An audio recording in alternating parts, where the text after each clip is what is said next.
Good morning from the Chobe River in Botswana, and today we're going out with CNP Photographic Safaris, or specialized modified boats and professional trained staff that guide you in taking the most epic photographs here on the Chobe River in Botswana.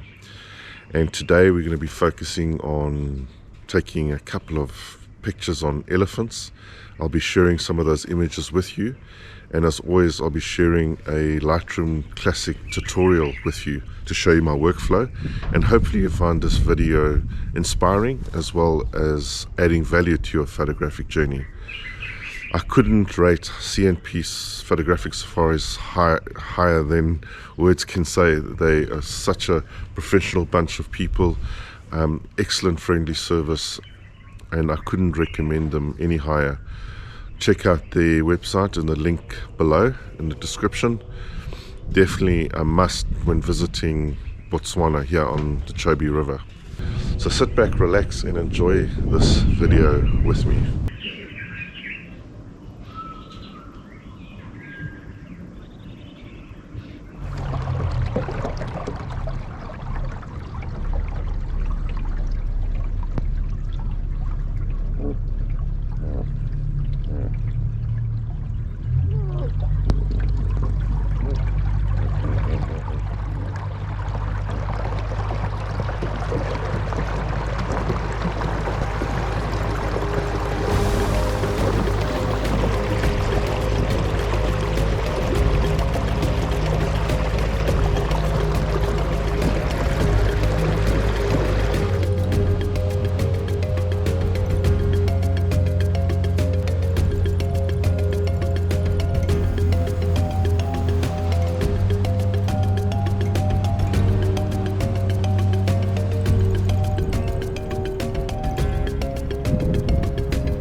Right, folks, welcome back to another tutorial. This image was captured on the Chobe River in Botswana, and in particular, I liked this image as it portrayed a sensitive message here of how gentle elephants can be. And in this instance, the elephant with the tusk was touching the tail of another elephant, and I just liked the textures, the light, and this picture tells a story, so hence I'm using this image as an example for the tutorial today in Adobe Light Room Classic. But for those who don't know how to bring an image into Adobe Light Room Classic, I'll just go quickly show you. It's hit File, and you go Import Photos and Videos, select your file and hit Import or Open. And then once you've opened up, imported the image, you select the Develop function over here and hit the Edit buttons. This with the 3 horizontal lines. Let's look quickly at the camera settings. So what I used to take this image was aperture priority with wildlife to increase the shutter speed. I set my ISO at 3200. I did an EV exposure setting compensation to -1.7 stop and an aperture of f14 to give a good depth of field between the tusk, the subject in front and the subject in the back, to ensure that they're both in focus. These settings allowed a shutter speed of 1/8,000th of a second to ensure we captured the moment crisp and sharp. Next thing, I do global adjustments, global meaning adjustments to the entire image. And the first thing we do is I want to bring in some warmth, as I want to lift those natural warm glows, and I push the temperature up here to 6,400. The next thing I generally do is reduce the overall highlights of the image, as there are sections that are bit overblown, those whites.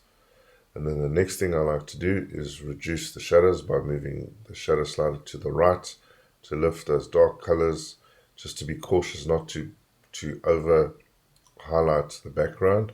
So I go to about +30 in this instance. Then I generally like to increase the vibrance to about +30 and go easy on the saturation to about +5. Just looking at the background, it's still not overblown, so we can actually reduce the shadows by going at a bit more to the right and going up to about +45. The blacks, we're going to reduce some of the blacks, as there's quite a bit of black here in the shadows, and we reduce blacks by moving the slider to the right, and we're going to take it up to about +13. What works well on elephant images is you can really add in texture. So we're going to be adding in texture, and that's just going to lift the details in the hide of the elephants, and I'll take it to about +15.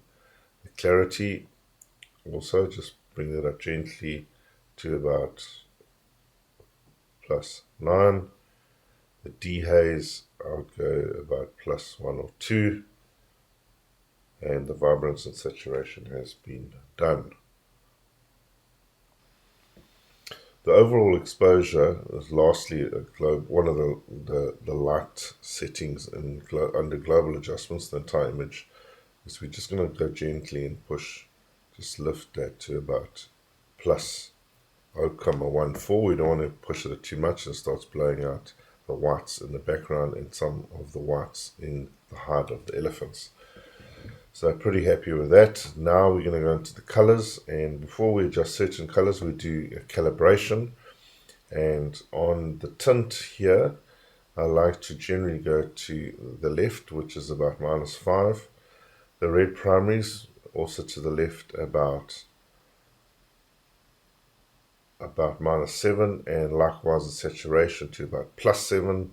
The green primaries also to -7 here, and saturation to the right plus. Just try and keep them nice and balanced. And the blue primaries as well, -7 and saturation +7. So once we've done the calibration of colors, we can actually go to the color mixer tab, and here we're going to start first adjusting the saturation and then the luminance. The luminance actually makes the colors lighter, where saturation increases those individual colors. The reds, we want to bring out whatever reds there are within the image, and we take it to about +24. The oranges, we really want to bring out the warmth, and I'll go to about +22 here, and bring out the yellows on the tusk and a bit of the background, and also get to about +17. We also want to just bring out if there is some hidden purple and magenta, so we just push those up gently as well to about +4 and 5. Coming to the luminance, that makes colors brighter. We want to keep the reds dark, so we leave those as is. The oranges, let's just check here. We increase them a bit to about, if you go too far, you start blowing out some of the details, so I would settle at about +20. The yellows as well, we don't want to blow out the background. We'll bring it up also to about +20. And that is basically the first part of making complete global adjustments to the entire image. Now we want to play around with some masks, introduce some masks, and make only adjustments to certain parts of the image, and you achieve this by introducing masks. So firstly, we want to select parts of the subject, the front elephant here, and parts of the elephant in the back, and we want to just lighten those up a bit and bring out some more details. And so we do that by introducing a mask, and we select subjects. Now AI will detect it, and it's, as you can see here, it's only selected red parts, which is not correct. So what we want to do is we want to add some areas in. We select a brush. You can make the brush larger or smaller with the wheel on your mouse, and we're just basically going to brush in parts of the image we want to edit. You'll notice that I'm going to be leaving some parts of the image on the outer edges, as we want to actually darken the outer edges, giving it a natural frame. So we're going to just paint in these areas now that where we want to actually make adjustments to those parts of the image. And that's okay. So what we want to do here now with the selected area is it's mask 1. Make sure you're in the mask 1 mode. We want to reduce the shadows, and we're going to bring those really up to try and minimize all these very contrasty black areas, and introduce a little bit of white as well. Increase the overall saturation to about +7. The textures, we can really bring out the textures on those selected areas to about +14. A little bit of clarity to about +5, and a little bit of dehaze of the selected area. With the overall selected area, it's still a little bit dark in some of the places, so we're going to increase some of the whites as well to about +13, and I'd say I'll leave that as is. The next thing we want to do is target the sort of blown out, very highlighted areas, and we want to, it's the majority of the background and parts of the elephant. So we're going to create a new mask to select that, and what I like to use is color range, and we're going to choose the sort of the brightest blown out areas. As you can see here, some of the whites, so I would say maybe over here in the center of that highlighted area. And what it's going to do is select all parts of the image that have got similar highlights. And what I like to do with this mask now is reduce the overall highlights in mask 2 here, and just bring down those highlights. And you can see now the real detail starting to pop through. Let's take it to about -49. Alright, the next thing I would like to sort of darken the outer edges of the image to give a real focus on the center part of the image. And by doing that, we go to edit again here, the 3 buttons to make global adjustments, and we go down to the effects tab, which is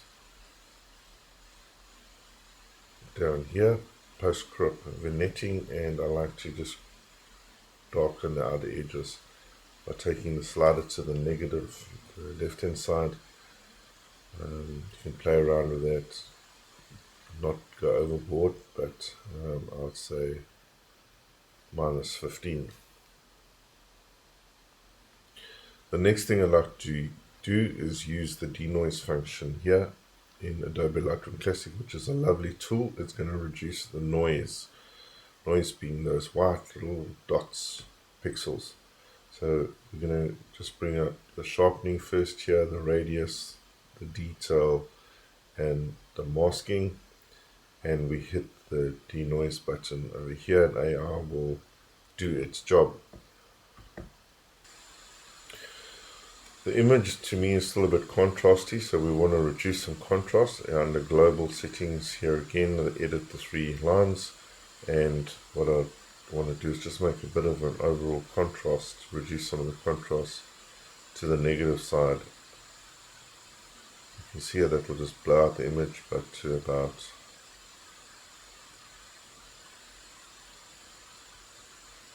-10. Just going back to the second mask, what I'd like to do here, mask number 2, select that again, is with those highlighted sections, I like to just bring in some additional warmth as well to bring in that, just that natural glow, and you can see I'll take it to about +10. And that basically is the end of this basic tutorial. I hope you found it useful and got a couple of tips along the way. And if you did, please give me a big thumbs up. I need the support, and I'll see you soon in the next video.